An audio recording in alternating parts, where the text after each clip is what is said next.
This is a sad thread. Story 1. Work to live, do not live to work unless you are career-driven. I could study and work my way up, but right now I am happy managing a pet store. It is a simple 9 to 5 job, pays enough to get by, and lets me have time with the family. My fiance's father earns around $4,000 a week, but he leaves home at 7 and gets home at 7, sometimes later. I would rather spend that time with family. Story 2. I have been working since I was 12. My family was not well off, and I have come to terms with it. What keeps me content, at least, is knowing that one day I will get to raise a family who will not know poverty. Working kinda sucks, but I know I can tough through it between hobbies, friends, and family. Life is what you make it, and I know I can do a lot without working myself to death. Story 3. Honestly, it's the hardest thing I've ever had to deal with. If I ever bring up how stupid it is that we work more than 40 hours every week except for 2 during the year, everyone looks at me like I'm the crazy one. I just don't believe that because we've been conditioned to these things, that they are right. I want a work-life balance that's healthy. Nothing crazy. Maybe 4 days on and 3 off. Story 4. Find somewhere with flexible work schedules so you can get off at an appropriate time, work 4 10-hour shifts, or some type of rotating schedule. Even better, find a way to be self-employed so you can work your own schedule. Added bonus if it's something with a slow season so you can take extended vacations. Getting up and going to an office every day is miserable. Avoid it at all costs. Story 5. That is why you save a large percentage of your paycheck and use it to invest in assets that will cover your cost of living. Use your hard-earned money to make more money.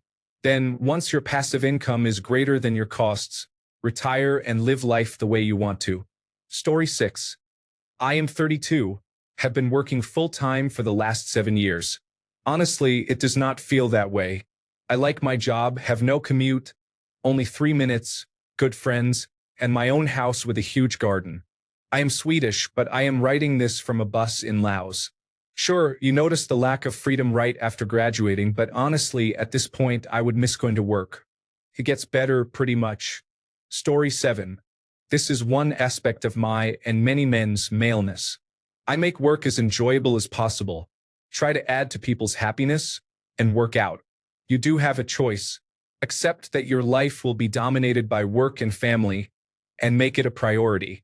Embrace poverty, at least in the short term, and take jobs that allow you to live outside and enjoy your youth. I grew up poor while my dad attempted being a farmer, small businessman, and quasi-hippie. I have never considered being poor in pursuit of vain dreams. Story 8. Dude, this is so hard. I graduated about 4 years ago with my graduate degree, which was super fun. I got a great job, bought a house, and got married. It was your typical job with paperwork, bureaucracy, and cubicles. I drove the same route to work and ate the same lunch for 2 years. I hated every moment of it. Honestly, all I could think about was, is this the next 30 to 40 years of my life? I had a friend contact me about working at a smaller company where I could work from home and set my own routine. It came with about a $20,000 pay cut. I did it. I sold my house, left that town, and now I rock climb in the morning and work my own hours. If I had to go back to just being a drone, I would either quit to live in a van or do something drastic. This life that capitalism has built is so terrible. Work till you are old and useless and then die. Story 9. I do have my faith and religious beliefs that I'm going to leave out of this conversation entirely. I had a near-death experience. It actually hurt when I realized I'm going to live and die, a mortal man, largely insignificant, and that the world will go on. So then, when I realized that, it also evoked a different emotion for me: freedom. Freedom to live on my terms. Freedom to live up to my principles. To do as I please. I realized how many men and women just passively sift through life. They don't have any fire. They don't have any intensity or tenacity. They go out and let life happen to them rather than go out and happen to life. They don't ask the hard questions. They don't chase any deeper meaning. I also realized that doesn't make them any lesser or greater than me. They have every right to define who they are and how they live. I realized that the things I feel and my passage through the world right now are my one shot as me, as who and how I am. Born of that realization was the desire to live my life taking a firing on all cylinders approach, to explore myself more and improve myself, to exert myself in every moment and every task, from work to the gym to getting dressed, to my friendships, my romances, my family, and everything I touch. I pour myself into it. I do not know with absolute certainty what lies on the other side of this world. And I'm only 25. I wouldn't want to know. But what I can say is that by participating in my own life, by living each day to the best of my ability, by striving, chasing only improvement with no end goal in sight, I could pass on from this world content in the knowledge that while I'm going to be forgotten, while many have had it better, and many have had it worse, neither death, nor my insignificance, nor even the passage of time and eternity can take how I lived away from me. I just do my best. From there, every day is a gift. Win or lose, live or die makes no difference to me as long as I went at it with all I had. But I still proceed with the intention to win and succeed. Just my thoughts on life in general. Story 10. I'm female, but this isn't really gender specific. I don't think you really make peace with this kind of thing. It's pretty much an inevitability like death, so you either zoom out on it and only examine it when you let yourself get introspective, or you become suicidal. Story 11. Work hard, invest well, and retire early. There are a few people my age, mid-40s, who have managed to get to a point where they called it quits, bought a van, and are just traveling around. Story 12. Find a job that offers decent paid time off as part of their benefits package. Budget and save your money, and work until you maximize the time off for the year. Take a long vacation and do the things you want to do during that time. Repeat the following year. Force yourself to do the other things outside of work time. Wake up a few hours before you have to leave. Use that time to take care of bills, read, learn a skill, work out, and be personally productive. When you get off work, have your social life and do your hobbies. Where there's a will, there's a way. Story 13. I am almost ready to retire at 56, but adulthood is so much better than being a kid to me. It's not funny. You are in control of your own life, and you can make it whatever you want it to be. Do not feel like you have to do a bunch of things you do not want to do. Live your life the way you want to. Story 14. I've never understood the fascination with this working until you die idea. Granted, I'm young and stupid, but even I know that that isn't what life is for. Why live if you're just unhappy the whole time? I'd rather die happy and poor, which is a possibility. Lots of countries are great for adventure and dying poor, than hate every second of my life. Good luck. Try to find passion and don't give it up for anything. Story 15. I have been working since age 11 and worked about 30 hours per week through college, so it's a little hard for me to relate to this. That said, there were a few years that consisted of unpleasant service-type jobs, but that's how life is when you don't grow up with wealth. Start saving as early as possible. I started funding a 401k retirement account at 11% to 15% of my salary when I was 23, and now I can retire at 58, which is earlier than most people. I love what I do, so I will probably work a while after age 58. Story 16. I'm in my mid-20s, so I can't speak for the rest of adult life, but just working until I die is hardly how I would describe my life after college. I've made friends, traveled across the world, lived in a country where I barely spoke the language, fell in love, had my heart broken, read, seen, and heard beautiful works of art, and just had crazy adventures leading to me dancing like I was on speed in a Spanish nightclub. To be fair, only a part of that has been 9 to 5, but that part was more 10 to 10, and I still was able to live life. But there's nothing stopping you from living life outside of work. I'll be honest, the first few months of adjusting to work life are rough. You're going to feel drained and like a zombie. But once you become accustomed to that, you'll start finding space for life. And if you can't, you may need to switch jobs for one that's more conducive to having a life. No point in working if your work isn't providing you a life worth working for. Story 17. Not a guy, but I find enjoyment in my 40-hour work week. First off, work is work. It is not always fun, and often it kind of sucks, but I get a sense of accomplishment from doing it well. Second, I like what I'm doing. That doesn't mean that projects won't be difficult or that I'll like everyone and everything, but overall, I like my career path. Third, I switched jobs until I found a company and a boss that I like. Working with the wrong team sucks. A bad boss kills enjoyment, and a bad team, even one person, can ruin an environment. You don't have to stay. You don't even have to stay in the same job path. I jumped from human resources to visas and legal work. Legal is way more fun for me, and I'm considering going back for a law degree. Fourth, and this may be the most important, work is in my life. I work to afford my hobbies, that's it. Right now, those include rock climbing, flying trapeze, video games, and crochet. Sometimes I add new ones in, sometimes I get bored and cut one out. I recently finished graduate school, so now I have a bit more spare time to fill and might pick up Lyra.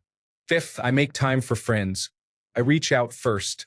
I introduce myself and I add people on Facebook and share numbers once I've met them a few times through hobbies.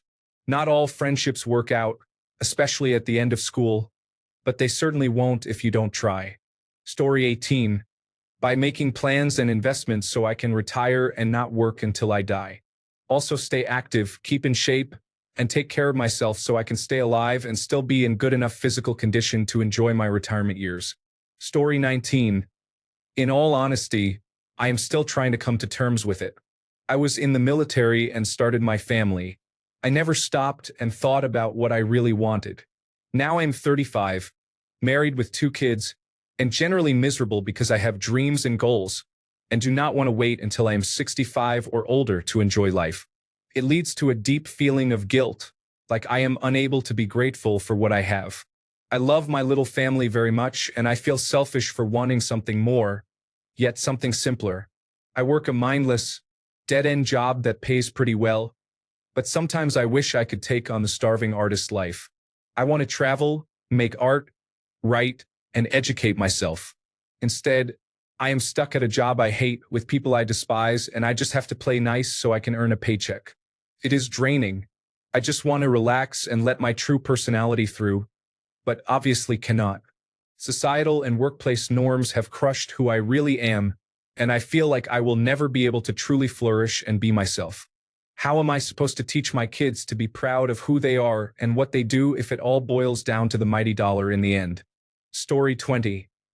I mean, if you were not in an office and none of society existed, you would be risking your life every day just to survive. One way or another, living and surviving is going to be a struggle. Just be happy that after earning your wage for the day, you get to enjoy leisure activities in a structured society, unlike the rest of the mammals on this earth. Story 21. Not everyone's cup of tea, but family. Having a family of your own gives you something to work toward, enjoy, and come home to at the end of the day. It's really great. Story 22. 2 things. Financial independence subreddit.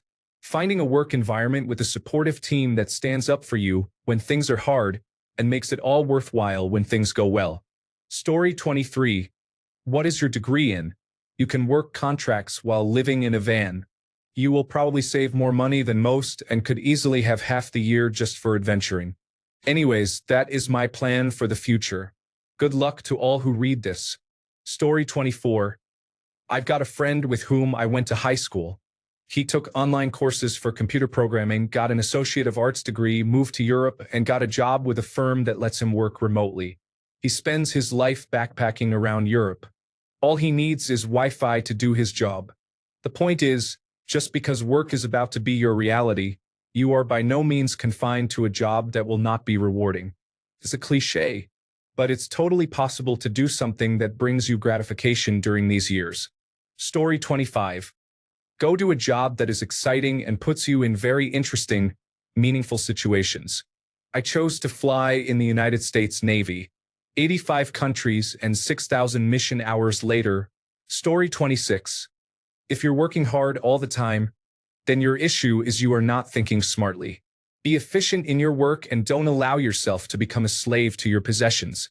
You need a house, not a mansion. You need a television, not a movie screen. You need a car, not a military transport. Story 27. I'm extremely lucky and blessed.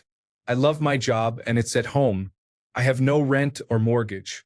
I accrue paid time off, so I'm able to take time off fairly regularly and travel quite a bit. For example, I went to Hawaii, Oahu in March, Las Vegas in May, New York in June, Hawaii, Maui in August, New York in October, and various little weekend road trips interspersed throughout. Yes, my job owns me to some extent, and I've made many compromises because of it, but it's the way it is, and I'm good with it. Do I have many friends and time for socializing?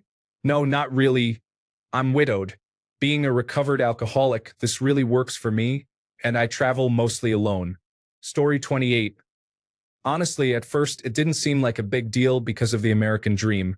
You know, big house, beautiful wife, a couple of kids, great job. Then, after a few years, reality sets in, and you find out that the dream is nothing but debt and stressing over that debt. So I took another route, saved every penny, didn't go out much, and paid cash for everything. At 45, I have no debt and everything is paid off, so I can now enjoy a part-time job and not worry about too much. Story 29. Save 20% of what you earn in a good, low-cost S&P 500 fund and an aggressive international fund. Live below your means. Buy a two-family house instead of a single-family house and rent half out to pay your mortgage. Take a vacation every year. You will be happier and able to retire early. 40 hours a week. Everyone I know, including myself, works 50 to 60 hours a week for our entire lives.